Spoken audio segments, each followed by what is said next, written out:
नमस्कार सम्पूर्ण, मेरो नाम युनिक श्रेष्ठ।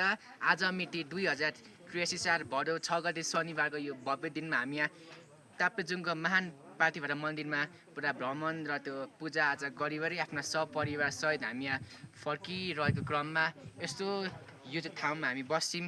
अनि यता वरिपरि यो बादलहरूको भ्यू हामी यहाँ पुरा मनमोहक भ्यू छ। खरिँदै त लुसो गर्नु यता पुरा बादलहरू छेकिरहेको छ, पुरा बादल। पहिला यहाँ त गाइस पुरा यहाँ हिमाल पहाडहरू हुन्थ्यो, तर यहाँ त पुरा बादल आएर पुरा छुप्पिएको छ। पनि यो बादल पनि पुरा मनमोहकै छ भन्दा हुन्छ। पुरा हिमाल हुन्छ टक्कसँगै, तर अहिले छैन भन्दा हुन्छ। यहाँ आनन्दले बाबा बसिराख्नु भएको छ। यहाँ बसिरहेको हुन्छ, यतिकै हावा खाँदै हुन्छ, घाम पनि ताप्दै हुन्छ भन्दा हुन्छ।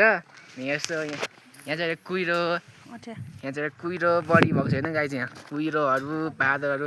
अनि हाम्रो प्रिय माग यहाँ बसिसिनु भएको छ। यहाँ चाहिँ यस्तो यहाँ हावा खाँदै हुन्छ बल्ल। गर्मीबाट चिसो चिसोमा भनौँ न त्यही हो, उकालोमा छेडी अप्ठ्यारो गाह्रो परे पनि जस माथि आएर आनन्दसँगले राम्ररी पूजा गर्यो।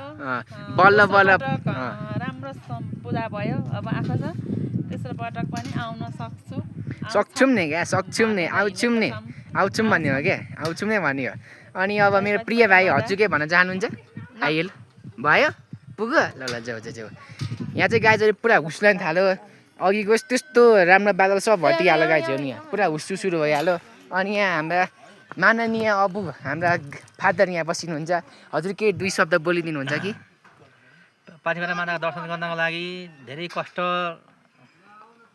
गरेर चाहिँ हामी चाहिँ यो पार्थिभरा माता दर्शन गरेर आयौँ। त्यस हिजो रातभरि पानी पर्दा दिनमा आज पानी नपरेको कारणले गर्दाखेरि हल्का घाम लागेको थियो। त्यसैले चाहिँ विधिवत रूपमा चाहिँ पूजाआजा गरेर चाहिँ हामी फर्किने क्रममा यो चाहिँ एउटा स्मारक जस्तो ठाउँमा चाहिँ अहिले हामी चाहिँ बसिरहेका छौँ। त्यही मेरो छोराले चाहिँ यसो भ्यूहरू खिचिरहेको छ।